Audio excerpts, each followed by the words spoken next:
Hi there, my name's Gill Tiney. I'm from Collaboration Global, and this is our podcast, Being Human, Hidden Depths. I'm going to be interviewing some of our members from Collaboration Global, and they're going to be sharing with you their extraordinary lives. Although they would probably believe they're just normal, everyday, average humans, but they are extraordinary. A bit like you and me. We all have our story to tell. We've all been through difficult times, and we've come out the other end having learned an extraordinary amount about ourselves that we can share with others. So I think you'll find lots of things that will resonate with where you've been in your journey as well. I look forward to seeing you on the other side.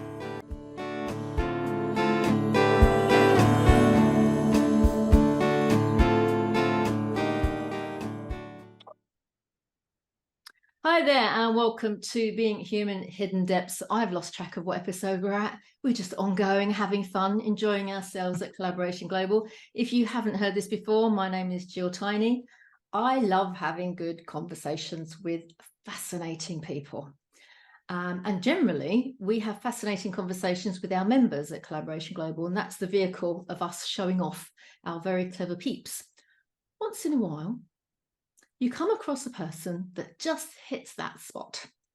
And that was for me when I was guesting on Matt Drinkhahn's, sorry, how do I say that? Drinkhahn's podcast. How do I say it, Matt? You said it perfectly. I know we're running here, and if things need to be edited, we don't edit. We just run authentic. You said it perfectly, and I appreciate that. That was awesome. So when I was on Matt's podcast, we got chatting, and then we had another meeting, and we had a one-to-one, and we got chatting a bit more.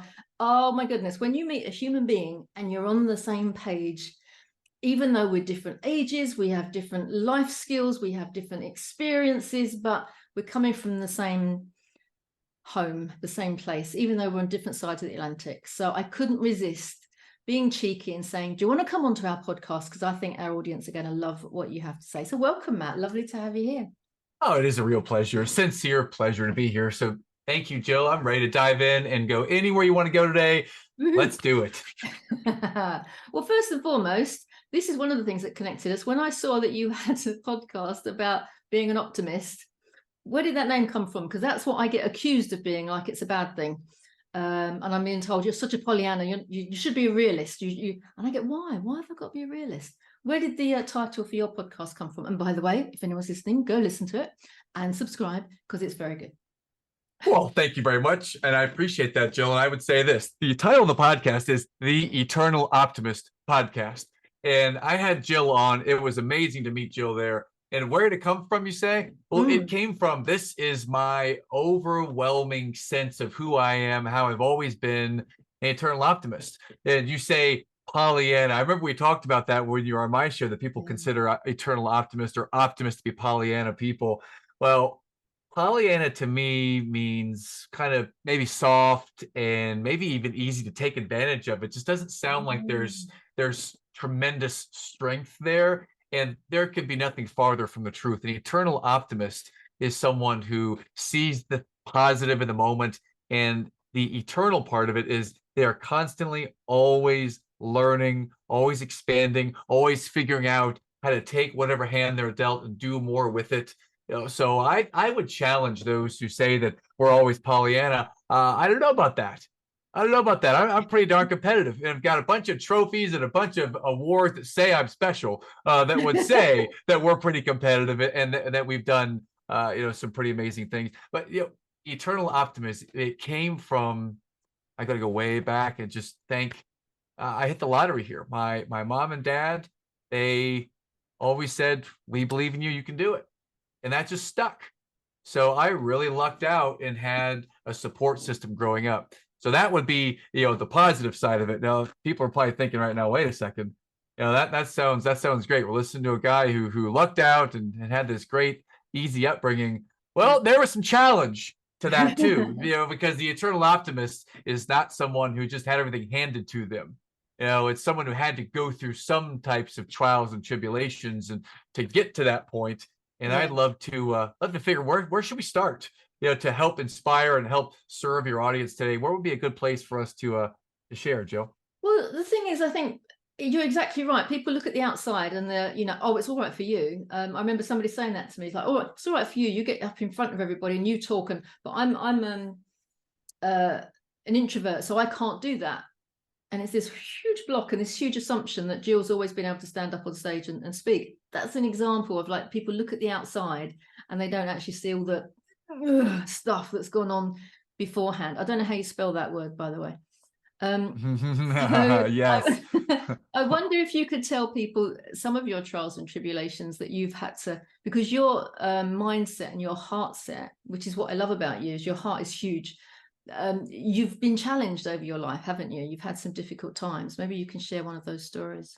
Yeah, let's go back. You said the word introvert, and I'm an incredible introvert. And people say, well, Matt, you speak on stage and you're pretty loquacious and loud and really enthusiastic. Yes. And I'm still very introverted. I'd rather be at home solo. I'm not incredibly comfortable in large crowds. I do it because my purpose is greater than my ego. And my purpose is to have an impact on the world, to spread the message of hope. And you can do it too. To get that message out there, you've got to go into an uncomfortable place from time to time, to battle back some of those shadows and some of the places that people aren't willing to go. So that would be one thing. I'm incredibly introverted. I feel a lot of this was tested as a child. When I grew up, my father here in the United States, my father was in the military, and my mother was an English school teacher. And when I was born, she stopped teaching, and then she became a stay-at-home mom. Right. And she really served our family to help me, get a leg up and whatever it is I was doing. We moved, Jill, 17 times in 21 years while I was still living at home. I went to 3 different high schools. I lived in 13 different states. Wow. We moved like every year.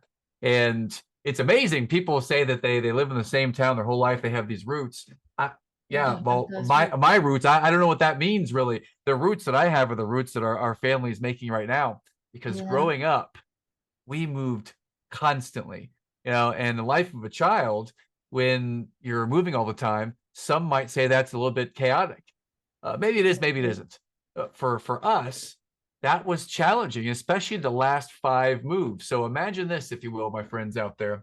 The last 5 moves, starting in the 6th grade, I remember those last 5. 4 or 5 of them were incredibly difficult on the one day that mattered most. And if you were a school kid, you remember growing up, the thing that was the hardest was that very first time in the lunchroom. I remember 4 out of 5 of those were incredibly challenging first days in the lunchroom.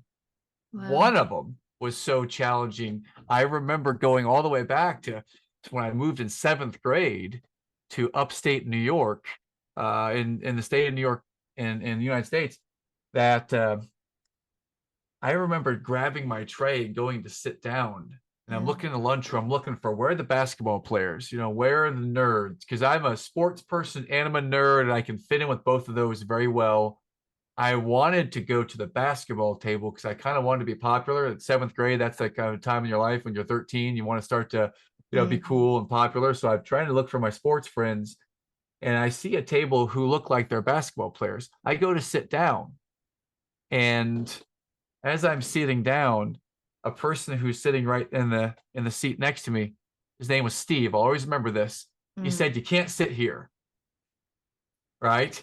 And that was a day I remember, the only day in my life growing up I can remember. I actually sat in the bathroom, in the toilet stall, and I had my lunch there, and I was just ashamed, and it was an emotional. I was very, very, very down on myself. And I remember that my father said to me, "What are you going to do about it? What are you going to do about it? Are you going to let, someone saying that to you, are you going to let that get to you? Or are you going to go and do something about it?" And he really taught me to, own everything around me rather than be a victim, play offense and own it. I felt that way, and that stunk. At the same time, I chose to feel that way. I could work on how I'm going to show up in the face of adversity. And he taught me that at a young age. I've been doing it ever since, and now I do it for a living. So it started then. and it continued. So I'll just pause for a second for anyone out there who's just got to catch their breath. If you had a traumatic, challenging childhood, you weren't the most popular person, maybe you were the nerd, maybe you were picked on. I relate to that. How do you overcome those past traumas and get to this next place where you can have inner peace and calmness and have happiness and be full of joy? That's what I teach, and that's my life's work. You have to deal with that stuff before you can move on, can't you? And the fact that you had such supportive parents doesn't mean you were excluded from that kind of pain at that age. And I'll confess to you now, I always thought those kind of scenarios in American schools were just Hollywood imagination, because every movie you see where there's a school, there is the geeks and the, all the rest of it. Because I don't remember having that when I was at school. We always used to hang out.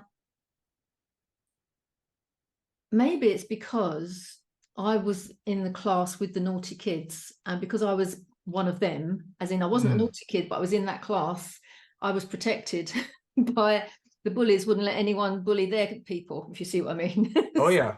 So I was safe from that space, but we never really had that differentiation between groups. It was just, that was your class and you stuck with your class, and that was your class and you stuck with your class. So I just always assumed that it can't be like that, like Hollywood always says it is, surely.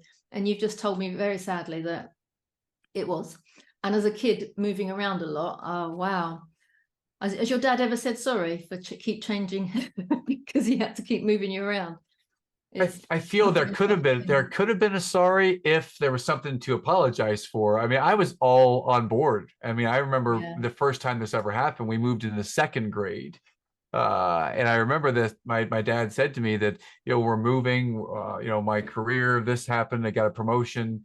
And I always accepted this idea of moving up, of ambition, of expanding your impact and expanding your responsibilities so you can serve more people. I mean, so at every stage of my life that we moved, it was always, this is for the greater good. This is going to happen. You're going to have to, as you expand your influence, you're going to have to be open to moving and open to new opportunities as they come. So it was baked into my thinking from a very young age, Jill. So I never asked for a sorry. Yeah, no, that's a really interesting thought, isn't it?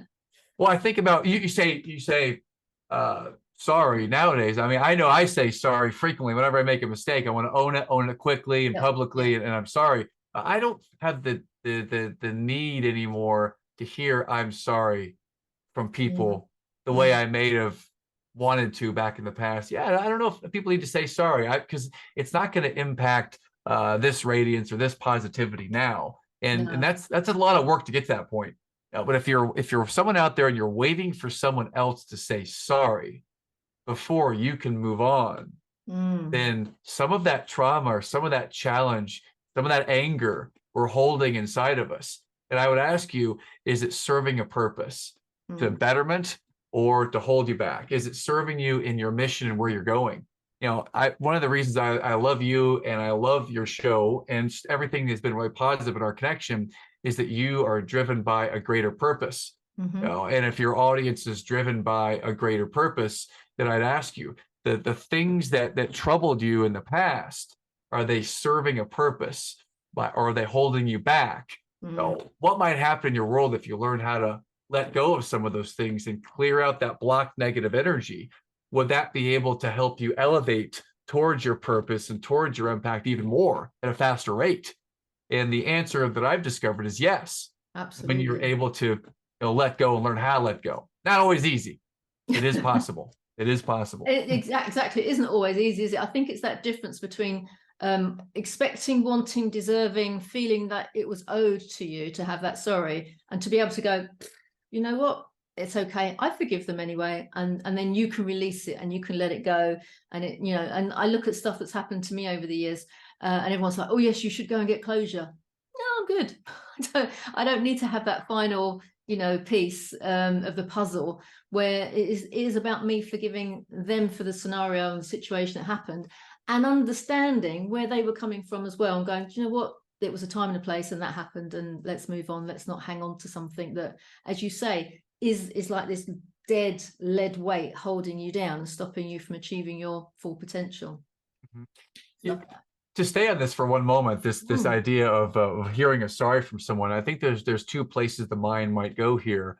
I'm a big believer in being able to accept the things that are out of my control, because when I'm able to accept them, they aren't going to have as much power over me. Mm, Acceptance of things that have happened or things out there is not the same as forgiveness.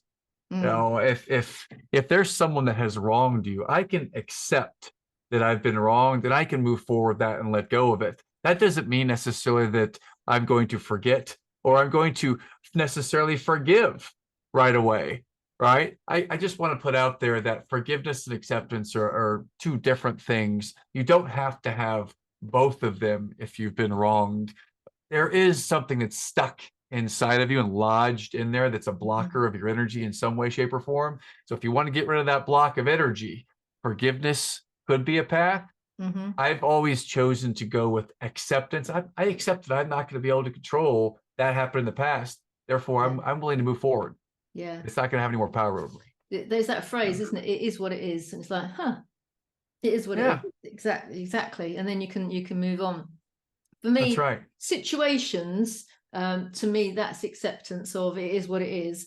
But when there's a relationship involved, there's this kind of forgiveness that has to be, for me, it's like, yeah, it is what it is, and I'm going to forgive them for they know not what they do, or for whatever reason, but I let it go. And somebody said to me a little while ago, I think I might have said this to you before, they were worried that they'd offended me because they hadn't replied to a couple of my emails in what they considered was due course. I said, I just assumed you were busy. That's fine. I said, I won't take offense. I said, I'm too lazy to take a gate. I wouldn't even take offense because it's life, I'm not going to be upset with you. I haven't got the energy to be upset with you. It is what it is. If you want to, apologize, that's fine, but let's move on and carry on and see what we can do. So I see how so many people get caught up with the principle of the thing. it's the principle. I deserve this. He should say that, and until he's forgiven, until he said sorry, but all those kind of things. And that's what's sapping your energy and your creativity and your spirit and your heart. And until such time as you can let those things go. I'll give you a little story, funny one. When my kids were little, there was something happening at the school, and I wanted to talk to my friend who taught at the school. And we had a conversation, and there was a misunderstanding, and she thought I meant one thing and I meant another. And at that point, it was relatively new in our friendship. So I thought, you know what? I don't need this. So I kind of pulled back a little bit. And she did as well. So we went for about 3 months without seeing each other, where we had been seeing each other quite regularly. And then she rang up and said, I'm coming round. I went, okay. So she came round, she said, I want to sort this out. I can't stand it. This is ridiculous. And she valued our friendship so much. She made a point that, you're thinking this and I'm thinking that. And I'm like, no, that's not quite the same. And I realized that we could talk about the thing that had happened again and again and again, or we could be friends. So we agreed to disagree, and we agreed to be friends. Now, these were quite serious topics we were talking about. Fast forward 15, probably 20 years, and our kids, who are now grown up, said to us, and we're still good mates, have you two ever had an argument? And we're like, yeah. And they said, what was it? And I went, I don't remember, knowing full well that I did remember. I went, I don't, it's not worth it. It's not worth going back. And she went, I remember. So the girls were like, oh my goodness, what happened? What happened? So she explained what she thought had happened. And I went, that isn't what happened. So I explained what I thought had happened. And she just burst into tears. Because where her life had been at that point, she hadn't seen or couldn't hear what I had been talking about. So there was this huge mismatch of what had happened. I was willing to let the friendship go because we hadn't communicated, but she wouldn't let it go, and she wanted the friendship to be there. So I'm so grateful to her that we were able to agree to disagree at that point and just carry on the friendship, because she wouldn't be still my friend now, but also my children are godparents to her youngest daughter. It's a family. Wow. We are family now. So you have to kind of realize what's worth hanging on to and what sometimes you just have to let go. You're hitting me with something that struck an emotional chord with me. I'm feeling a quote. I normally think in quotes when I hear stories, and the quote that just came to mind is the teacher appears when the student is ready. Mm. And I remember, I'm 46 today. I remember that when I was 28. Happy birthday. Well, I'm not on today. This year All I'm right. I thought 46. you said this Yes. minute Uh, today. Well, happy uh, birthday for your birthday. I missed it. well, I appreciate that. That's how optimists connect. Yes, thank you. I remember at 28, um, my father, who was 59, he was incredibly successful in his professional career. I mean, he was a commander in a number of ways. He led a number of military bases and leadership. He ran companies. He did a lot of things that I could have learned from. At the age of 28, I may have still had a super strong ego that was not able to hear everything that my wise father was trying to teach me. And I remember that the Memorial Day weekend here in the United States, it's in May of 2005. We get to play in a 3-day golf tournament together. And we hadn't spoken in months because somehow my ego had been slighted by him. And Yeah. I had said something that really disrupted him. And we just didn't talk for a while. That was incredibly painful for me. Mm. So we come back together Memorial Day weekend of 2005, play in this golf tournament, and we just clear the deck and we share everything that was on our hearts and minds. And it was like ego went out the door and we were very transparent, very vulnerable, very real. And it was the most cleansing, amazing feeling to get it all out, Jill, to be able to share it. And when that tournament finished on that Sunday or that Monday evening, Memorial Day, when the tournament finished is around 7:30 at night, I drove like an hour and a half back to where I lived, an hour home. And then the next morning at 7:06 a.m., I got the call from my mom. My dad just died No. out of nowhere at 59 and a half, perfect bill of health, just dropped dead Oh. of an aneurysm out of nowhere. And it was definitely there's no eternal optimism about this in the moment. It was the worst day of my life. Yeah. And now that I've had time to reflect on it, still, I wish he were here every day. I wish he'd Yeah.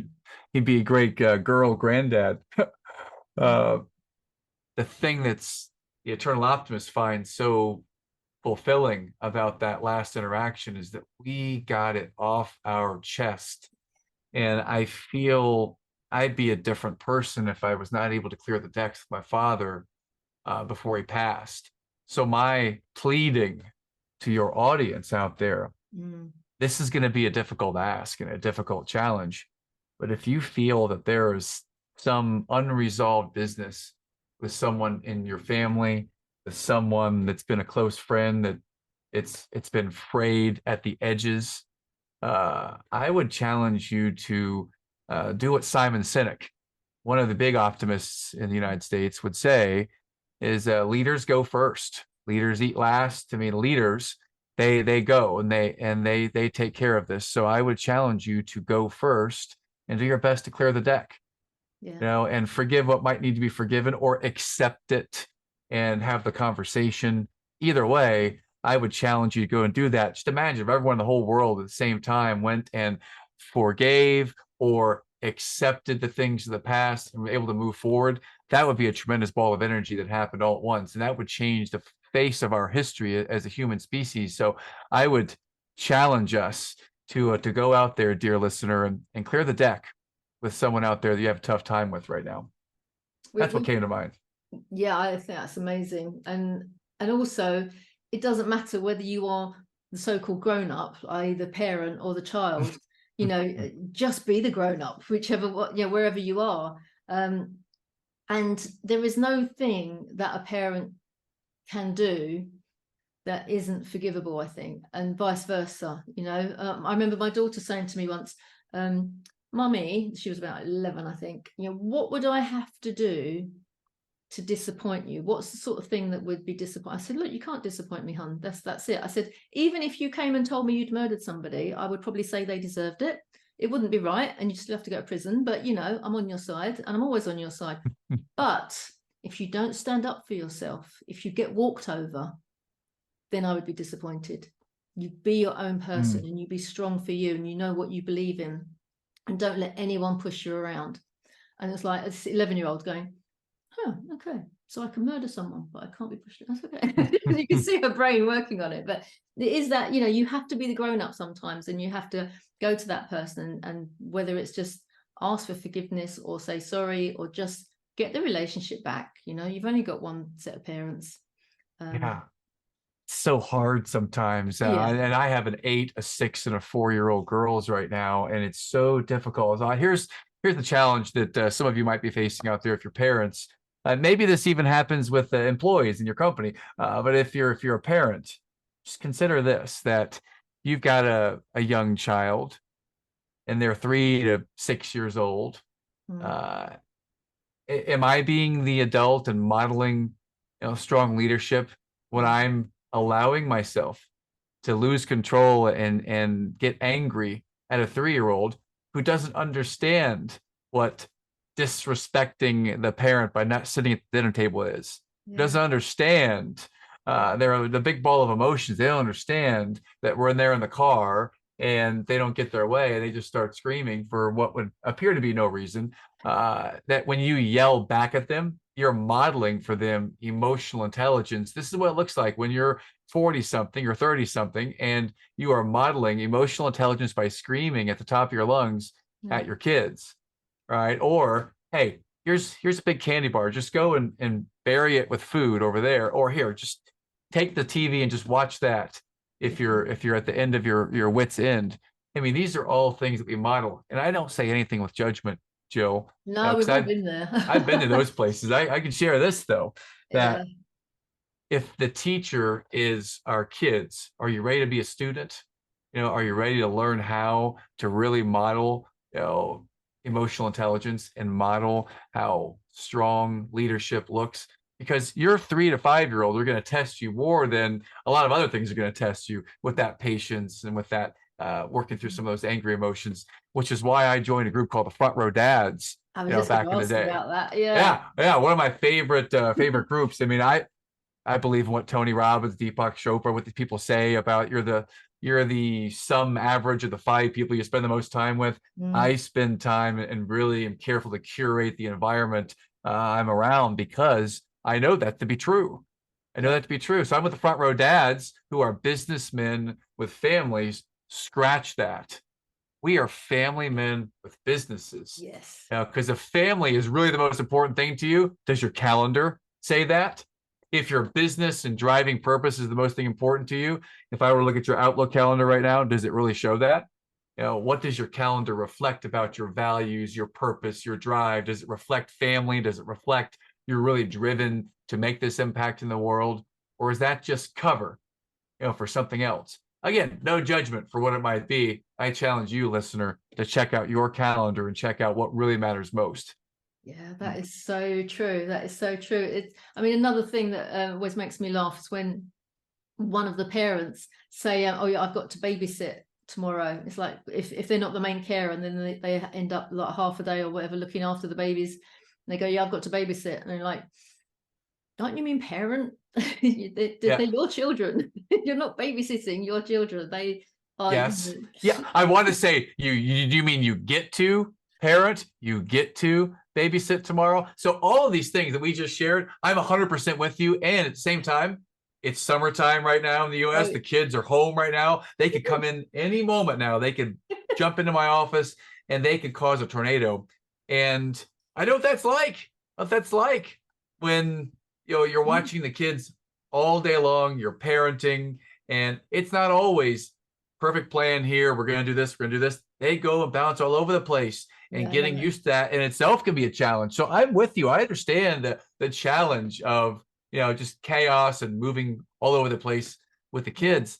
I love it, because I think I told you this before with Daniel Priestley, when lockdown first happened and he was having a call and I was on a call with him. He said, can we just get some ground rules of Zoom together? Obviously you can share your screen and you can do this. He said, oh, and also many of us have colleagues that might be interrupting us, whether they are 2-legged small colleagues or 4-legged colleagues. We might have to just break to, I'm just letting you know that one of my colleagues might interrupt me. So we had the call and it was about an hour in.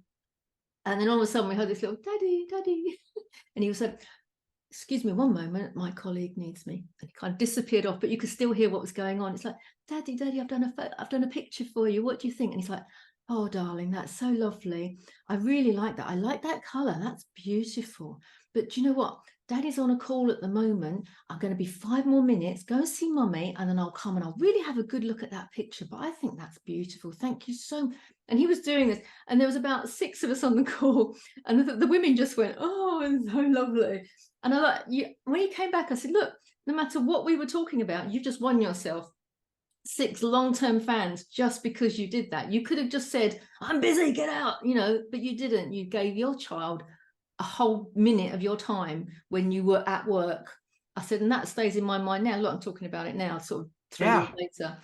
And family always has to come first, because those kids only remember those certain things, and they're only there for a very, very short period of time. It feels like forever at the moment for you, but mine are 31 and 33 now, and it feels like their childhood went in a blink of an eye. So yeah, and I just want to give space that we can all learn and grow and improve the way we communicate with our kids. I remember my 6-year-old, when she was born. This is around the time that I'm on Zoom regularly, facilitating coaching calls, and she's in the background, she's crying, and I would mute out and I would yell, Lucy, keep it down. I mean, I was like, she understands what that means, and she didn't understand the words. She understood the tone of my voice, which was loud and aggressive. And I can't take that back. I can only learn from it. And nowadays, we live in a yell-free home. There are boundaries, there are rules, and there are consequences we make very clear. I think I learned some of that from you, right? So we have our consequences and our rules. At the same time, I'm a different human being now than I was 6 years ago. So for those of you out there who might be stuck in a place, or you have some challenge and some guilt, you can clear that. And you can make forward progress. It doesn't matter where you are, your age, your sex, none of that matters. You can clear that. There is a way to do it when you seek out how. And there are a number of methods that we can work on to do that. So I just want to share that you touched a chord again when you shared this story, and we can all learn, we can all grow. That's the point. Absolutely, absolutely. And as parents, there will always be that time when you go, oh, I wish I hadn't done that. Why did I do that? It's just. And also there'll be things that you are really proud of, and your kids won't remember it. It's crazy. It's just, yes. I used to do that for you. I was so good. I was a really good parent. I did that. I'm like, no, sorry, I don't remember that. Can't win them all. You can't win them all. Tell me, what is Front Row Dads? Obviously, it's a wonderful organization that you're part of, but how did that come about for you? Well, the founder of Front Row Dads is pretty cool. His name is John Vroman. I knew him in 2001. So it's like 22 years ago. I knew him because we both sold Cutco knives, which is a popular U.S. brand kitchen cutlery. Okay. Best knives in the world. Great stuff. I sold a lot of knives. I met John then, and we reconnected in 2019. So there's an 18-year gap in when we connected. So we chatted. And this is about the time that I was having a real challenge with my temper, and I was very frustrated and angry that my young children wouldn't follow these very specific guidelines. So I needed help with that. And who does a strong alpha male get help from? They figure it out. There's no such things as feelings and emotions. I mean, this is the kind of the place I grew up in, in a very regimented military family, that you kind of kept it inside. I needed help, Jill. I needed help. My good friend Matt King said to me, check out the Front Row Dads. It made a big impact on him. So I reached out to John. I already knew him, and he invited me to join. And now I've joined this VIP group inside of it, where we've now formed what we call our band. There's 7 of us. We get together. We just had our band call on Friday of last week. We get together every 6 weeks, and we share what all of our wins were. We share what the hardest issues are for us as parents and as spouses. And it's been transformational, to say the least, to be around other people who are committed to the same purpose that we are committed to, which is to be the best dads we can be. So that's how I found him, and that's why I love him so much. I'll shout him out on the mountain all day long. Check out the Front Row Dads podcast, of which I'm actually guest hosting this month in July, the guest host of the Front Row Dads podcast. And just check out John Vroman in general. Just a dear friend, a superb human being, not without his own flaws and challenges that he's quick to share and admit. You want to get better at something? join a group whose purpose is Yeah, dedicated to that. You can get better at it. So that's so true. that's about the front row dads. Yeah, I love them. I love that. And also, women join antenatal, postnatal classes, and they chat to each other and they talk about everything that's going on in life. And we are used to having those conversations. But guys, as you say, society ordained that you're not allowed to cry. You know, you've got to be strong. You've got to hold it all in, and it's rubbish. So the fact that this is becoming more and more popular, where you guys can hang out and have a men's group and not feel that you've got to talk about sport. And you can actually talk about the soft skills, so-called soft skills, which are actually our superpowers, and understand that children just need to be loved. And then, you know, give them love and give them opportunities to grow. And then you will find that they will want to do what you want to do and will want to please you, like a you know, a pet. They don't want to be told off. They don't want to be sent to their rooms. They don't want to be punished. They want to do what mummy and daddy want them to do. So at the end of the day, it's not that difficult. But learning all that when you've had a different indoctrination and you've got to unpack it all first, I think it's absolutely wonderful that you've got that space where you can hang out and go, another thing happened. Well, I'm speaking on stage recently about this crying, and I remember that my story was I cried, count the number of times I cried in my entire life on 2 hands or less, up until the time I had kids. And then after kids, I mean, like I'll see a kid walking by down the street. We've lived in the same house for about a decade now, and I got to see her when she was like 10 years old, and now she just graduated high school during COVID, and I got to see her grow up, and I see that young lady now, and it makes me cry every once in a while to know that you're right, Jill. I don't have forever with the kids. I mean, 18 summers with them if I'm lucky, and I'm halfway through that with my oldest, right? So it's definitely something I want to cherish every single day, the time I get with the kids. Enjoy. So let's change tilt a little bit, although I could talk about kids forever. Business coach, I mean, that's a title, isn't it? Everyone goes, oh yeah, business coach.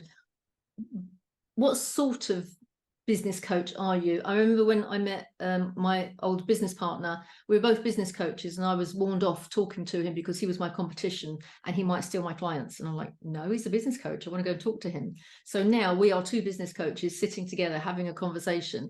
I wouldn't dream of viewing you as my competition, and I'm sure you're vice versa. So what's your specialism? What do you love doing with your clients, and how do you help them? Well, I coach recovering perfectionists and highly functioning workaholics how to make things simple in their business so they can scale it. What does that mean in reality? What that means is, I'll just give you an example. I was in Washington, D.C. this past week facilitating a CEO roundtable. I got 7 CEOs sitting here. You know, the companies, they're various sizes. Let's just say they're anywhere from a few million to 20 million plus size and company, and helping these CEOs to each overcome their biggest challenges. You know, some of them it's driving revenue, some of them it's being able to develop and retain the A players. You know, so since these are all things that I've done over the last 26 years in business now, and I've done them as a perfectionist, a control freak to the highest degree, right? So being able to help someone let go a little bit as a way to move forward, that's who I love to work with. The company I work with is normally run by a leader or leadership team that's probably between the ages of about 35 and 60 years old. They definitely speak English. They're people that have the same challenges all around. How do I either drive revenue, hire and develop and keep the A players, right? And then share that vision that keeps everyone inspired, AKA the culture, all right? So helping them to get really clear on what matters most, and then here's the game plan to get where I want to go. And then the accountability and the actions, all 3 phases from design to creation, implementation, all of that. I take and work with a very special set of companies and do that. So that's about the last decade is working as a business coach. Wow. Our company is Pro Advisor Coach. You can find me. There's only 13 or 12 people now in the entire world that have my last name. So it's not hard to find. Drinkhahn. Right, so feel free to check it out, and you'll see us all over the place. That's good to know, and what I love about being a coach is that every situation is different, but underlying they're all kind of the same. It's like they present as different. This is the problem. This is what you have to come and solve. And then the actual, once you kind of peel back the layers, you go, oh, okay. And as you say, it's like it's the mission, it's the vision, it's the culture, it's the communication, it's the attitude, it's the where they're going and what they're seeking. And I find the easiest way, which I find it interesting, is that a lot of the leaders of an organization haven't bothered to ask their staff, their team, what they want. Yeah. They just assume the money is enough. You know, I pay them good salary. There's other stuff. Yeah, you're hitting me right here, because that used to be me. It used to be, but thank you. Well, the thank you is the paycheck, and that's not the way to treat people if you want to develop and retain long term, of course. You know, and what matters most to them and why. You know, that's the number one question to ask every person in a job interview, right? When they actually start working here, what's most important to them? You know, paint a picture for me in a year from now. You're really successful at this. You're full. Things are going well. What does that look like for you? Why is that so important to you? All right, those are some of the integral questions that people have got to be asking their people. And I don't think all leaders know that. They may ask them that in the very beginning, and then they don't ever ask again. And they wonder why they get bored, they leave, and they get blindsided sometimes. Well, it's about understanding where your people are, what they want most. And then from there, as a leader, my job is to help tie their responsibilities day to day to something that matters to them.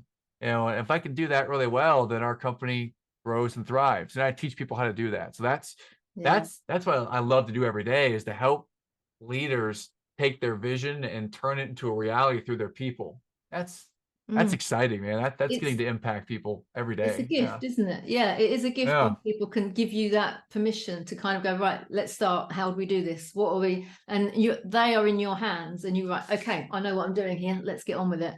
There was a book I read a little while ago, struggling to remember the name of it, but it enticed me in as much as it was a company that was failing. It was a company that I believe it was a story and not a true story. So it was a kind of like a novel, but it wasn't. It was obviously business based. About this company that was a cleaning company. So basically, the employees would have to go and clean offices. Not the best job in the world. But they had a churn of employees, and they were like, how can we keep our employees, because it's costing us a fortune recruiting and keeping them. And what they did in the end, with one person's idea, which I think is genius, is like, ask the staff what their biggest dream is, what they would love to do. And it spanned from, because it was in the southern states, it was like a lot of Mexican immigrants were there. So the Mexicans were saying, like, we want to learn English. And then some of the others were like, we want to have enough money to pay our rent and not worry about it. Or another was, I'd like to own my own house. Another one was like, I'd like to start my own business. And bit by bit by bit, they used the rest of the people in the organization to help them get their dream. And then within 6 months, 2 or 3 of them had achieved their dream, whatever it was. It might have been a small dream in the beginning. And then word got about that this is the place, not that you go to clean, not that you go to be a cleaner, not that you go to have a job. It's the place you work at for your dreams to come true. How cool. Wow. Yeah. And it doesn't take much organization. You just put one person responsible to be the dream manager. And then you go in and you interview them and you make a little list of all the dreams. And then bit by bit, you can spot that person can help that one. And it's within the organization that it's done. There's no extra funding goes in, or it's just, well, how can we get this person promoted so their income goes up? So what training do they need? Well, they would have gone on that next year. So maybe we'll put it on this year. Whatever can be done. And it just fits in so many other businesses. So I went into one accountancy firm a few years ago and found out what every person wants. And most of them are like, what do you mean, what do I want? And as soon as I said, in this organization, if we could, and they just gone, well, this is my 9 to 5. And they were suffering the job because there weren't many jobs available and it was a decent enough salary, but they weren't happy. You could see the stress and the illness that was going on, and the turnover was very, very high. As soon as we started working on what do you want? Well, and even something as simple as, I sing in a choir. It would be really nice if some of the people from my office came to listen to me when I do the concert. That was easy to Nice. organise. I said, well, when do you tell them? When's your next concert? She said, oh, I'm too shy to tell them. So I just mentioned it and like, yeah, I'd love to go and listen to her. It was like simple things like that that just bond people together and build those relationships. And Yeah. if the top tier get involved, even better. But in this instance, they didn't, which was a bit of a shame. But the rest of them still kind of were there for each other. And all employees want is to be seen, to be valued, and to be heard. Mm. Yeah, I love it. It sounds so simple, and yet it's so not practiced in many places because we get in that reactive mode just day by day by day. Just things Yeah. just keep moving, and when you take time to do what you just said, Jill, I love the results we can help generate, and the inner joy, I suppose. The filling of people's buckets. We just take time to ask. So I'm glad you brought it up. I hope that your listeners heard some of the things that I heard today. I've been taking some notes, and you said two things today that really I'm going to take away from our discussion that have been very meaningful. One, you relayed the story of your work colleague said the word "my colleagues." I'm going to start calling my kids my colleagues from now on because that felt Yeah. really fun and playful and professional. I love that. And then the dream manager, I'm going to borrow that to, your job, your role is to bring out the best in everyone and to help their dreams come true. You're the dream manager, not the sales manager. Yeah, Yeah. I like it. I I like like it. The that. dream manager. That's great. We Good spend so stuff. much time at the office. Why have we just got to go there for a salary? It breaks my heart, and it doesn't fill you with inspiration or joy, does it? Just well, for me, I do not get driven by money. If you Mm-hmm. look at NLP techniques, they talk about going away from or towards, and the towards is the carrot, and it's like, oh, there's this big golden carrot here. You've got to go and get. There's your goals and there's your targets, and I'm like, yeah, yeah. So if you imagine, probably 50% of the workforce aren't enticed by a goal or a target or a golden carrot. You get a bonus. Okay. But there's the away from as well. And it's like, well, I don't want to go back to having nothing. So, but it's just being seen and being encouraged and being brought forward with the relationships and the connections. So there's a million different ways to do the sorts of things that you do around, helping people to make their businesses, go from on the downward slope to the upward slope. Mm-hmm. Um, I've also seen, because you do a little bit of stalking in this job, don't you, as a podcast host? Deep research, but yes, cyber stalking, yes. And it says on your profile, strategist. I'm beginning to realize that people see strategy in different ways. It doesn't always mean the same thing. What do you mean by a strategist? And the first thing that comes to mind is playing chess, and how, Yeah. for us to get to the objective, if the objective is to win the game, and winning the game means something different for everyone, find out what winning means to them, and then help them play that game of life, that game of business in a way that serves them, it serves their colleagues, it serves their clients, it serves everyone. It's really win-win-win for all. I say that's business coaching with the eternal optimist spin to it. But strategy is simply winning your game. You define the game. You can set the rules if you want to, if you can, but play the game, win the game, and help them get there. And that's what I do in business. So yeah, that's my definition of strategy. I'd much rather have somebody come and play a game with me than to decide and choose my strategy. Yes. It's Yeah. fun, isn't it? Language is such a powerful thing. When you've got this so-called problem and you feel like you need to bring in a coach. That always amazes me, though, is that the people that are at the top bring in someone for a problem and then they go again. And it's like, well, wouldn't you rather have that person hanging around long term, because they then know everything about your business and they can then be your consultant, and you can just have them handily there for when you want to bounce ideas off and make sure that all the work they've done and put in place doesn't get lost. But quite often it's like, no, you come in for 6 months and then you just go away again. We don't need you anymore. You've just done your job and you've gone. And you're like, well, actually, it would be much nicer to stay with that group of people that you've bonded with, That's right. supported, and you've helped, and makes life a lot easier. Yeah, Jill, I've got 4 coaches right now that have been with me for more than 2 years each. Wow. I can attest to it that my ego wouldn't allow me to do that because I grew up bootstrapping it, try to figure it all out on your own. And there is some nobility to that. Yeah. And at the same time, you want to expand and have more reach and do it faster and learn more, hire an expert or get someone you can trust who's an expert in your corner. And that'll help you to amplify your results even more. That has been a big springboard for me, is having a group of professionals around me I can trust. They'll help me to get where I want to go. So that's been instrumental, which is why I love doing it as a coach, and I have several coaches. Yes. Well, that's really interesting because it's very easy to stick with one because you find out they agree with you or they placate you, or it's like they don't challenge you like they did in the early days. And to me, that's a stale relationship that's not quite working. But when you've got four, you're never going to be able to have that easygoing. I mean, I have sacked a client before now because it's like, we did 9 months and come on, you need to do something. And it's like I had to let him go in the end. We did some subsequent work after that, but it was interesting that you've got to be aware of whether it's going stale and whether they're just playing lip service to the things that they agree to do, that they want to do. But if there's no action happening, you kind of go, this is just a cozy conversation, which is lovely, but really we need to up the ante and get it going. I love that. Yeah, up the ante. Yeah. So it's interesting that we do the same thing, but we do it very differently, and probably with different audiences. So yeah, and even if we were in competition, I would see us as a joint force of being stronger together than we are individually and separately. I think it's interesting how people view competition and how there's a fear behind the competition of like, oh, they might take my clients, rather than the wow, he's really good, he does what I do, I could learn from him and he could learn from me, and let's get together and do something amazing. So it's interesting, isn't it, how the energy that you give off is energy that's like a magnet, and it's very attractive and very pulling in your direction. And I can imagine when you work with people, they don't want to let you go. They shouldn't let you go. They should ask. I hope not. To let you go. Yeah, I don't believe that they let me go. I've been let go twice in the last decade, so that's happened, and I'm okay with that. Short-sighted.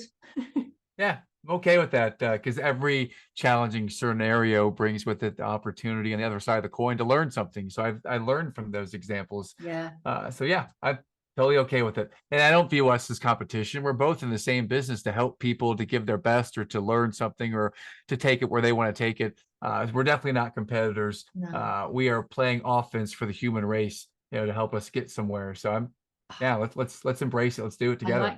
I like that. We're playing offense for the human race. That's awesome. I love it. And what the point I'm trying to make is that a lot of people who are collaborating have the mindset of like the fear, scarcity, and competition, and that won't do for a collaboration. You need to be able to put your ego to one side. You need to be able to have a mindset of abundance. There's enough business out there for everyone to, do jointly or take individually or whatever. You don't have to be fearful of somebody taking your slot or your spot or your client. And that's why you and I can connect really deeply, because we haven't got that mindset of competition. It's invisible to us. We don't have that, there's a stronger word for it that's just not coming to my brain at the moment, but sometimes people do have this fear within them that I'm going to lose something. It's this taking away. Imposter thing. Yeah, the whole imposter syndrome, or feeling that, we're going to lose something. Well, you know what? I am happy to say out loud that I'm going to be at your Collaboration Global event. I believe it's on Tuesday, the 25th of July, if I'm not mistaken. I saw my calendar this morning. Looking forward to that. We're here to make the world a better place. And if in some scenario we were to bump heads over clients, then that's not going to derail us from wanting to make the world or help the world in some way. So we're not competitors when it comes to for clients. I think we're competitors when it comes to battling evil and battling, self-centered fear and helping people overcome. We're competing against that, but not each other for sure. Yeah, we're collaborators together, and we compete against as you say, the evil that's out there. But it's shining a light on the good stuff. That's what both of us do really, really well, I think. 100%. And on that wonderful note, I'm going to sort of draw the conversation to a close. But before we go, I know there are going to be loads of people that are interested in having a conversation with you, whether it's about their business or whether it's just to kind of find out about Front Row Dad or your life or your philosophy on life. I think it's fascinating and wonderful, and about being an optimist. So if they wanted to get hold of you, what's the easiest way for them to get in touch? Hit me up on Instagram or LinkedIn. Matt Drinkhahn is my name on there. You could also find me Eternal Optimist Podcast. Look that up and you'll find me out there as well. Something I wanted to promote that has been in the making now for the last few months. I've got a new mastermind group starting, and it's going to start in approximately late September, early October of 2023. And it's going to be a mastermind around sales. It's going to be sales training. I'm going to call it Get Clients at Will. And I'm targeting people whose average sales between $5,000 to $250,000 a month with their client. So those who want to up their sales skills and abilities, then feel free to follow me over there on Instagram and Facebook and LinkedIn, and we will give you more information when the official dates come out on this mastermind. Awesome. That was it. Thank you for letting me share that, Jill. No, I was just about to ask you, so you did it at exactly the right time. Thank you. And I would imagine, I mean, masterminds are becoming more and more popular nowadays, aren't they? Because it's not just about you teaching people like a workshop or a seminar or something like that. It is this peer-to-peer learning that I absolutely love, because people go, so what are you doing? Oh, I did that last month. That didn't work for me. What have I done wrong? And then there's the specialism that comes from you, but the peer-to-peer learning with the group of people that join up and get involved is invaluable. And you'll find you'll build relationships and connections that go much, much deeper than just the mastermind. So I love that. And I know you're going to have a fabulous time with it. So I might even see if I can get on that myself. I think it's quite interesting. Awesome. Your message, I always ask my clients as well, my podcast guests, clients, when you were a child, I've stolen this from Simon Sinek. When you were a child, around about 8 years of age, what would you say was your happiest memory that springs to mind immediately? Around the 3rd grade, my happy memory then, it's pretty simple. I remember that I was playing soccer with a friend of mine named Daryl, and my mom went over there to actually set up this time for me to go and play soccer with Daryl. So what makes me smile right now is that my mom was out there playing offense for me when I was kind of an introverted kid that didn't get out of my house very much. She went out and talked to Daryl's mom and got us to play soccer. And before you know it, I'm playing soccer with Matt and Lincoln and Chad and all these guys around the neighborhood. And that was really helpful for me. Get out of my shell and start to play soccer and start to just connect with people. So that immediately comes up at that age. What I love is that you can then fast forward all those years and see exactly where you're being playing offense for other people now, aren't you? You're taking what your mum's taught you and you're going, right, now I'm going to be getting in there and helping people and helping them to be the best that they can be. That's a brilliant connection that you're helping me make. Thank you for that gift. That was cool. It's interesting what stays in the brain, isn't it? I'm not can't take any credit for that. Simon Sinek does that, but he does it so well. And it just, having done that for a few episodes now, probably, I don't know, 15, 20 episodes, you can see it so clearly. When somebody thinks of a happy thought, they go into their happy place. And it just shows that you can tell they have a purpose, you can tell they have a mission, and that is being reflected directly into sort of 20, 30 years further forward. So that's lovely. And your message, you said to me earlier, that you want people to know is that you can do it. That's right. There's hope. You can do it. You can overcome. You can find a way. Just because you don't know how does not mean that there's not a way. We simply need to learn how. And if you keep practicing, keep trying, get some people around you that teach you or challenge you to ask different questions you're used to, you'll find a way. Just stick with it, my friend. Stick with it. There is a way. Yeah. If I can do it, I know you could do it, because I had a lot of stuff I had to overcome, and I know you can all do it too. There is a way. Absolutely. And for me, the important part of that is get the right people around you. You are the person you're the average of the 5 people that you hang out with, but so many people have got a frustration that they can't do something, and they just need to ask for help. And there's always someone out there that's willing to help them. So that's right. Thank you so much, Matt. I love this conversation. I almost feel like we should be having a part 2. That hour has gone very quickly. So thank you. Please get in touch with Matt. You can also find him on LinkedIn, MATT DRINKHAHN. I got there. Yes, it is. Awesome. And if you want to come and see Matt and meet him in person, he's going to be on our Collaboration Global session on the 25th of August.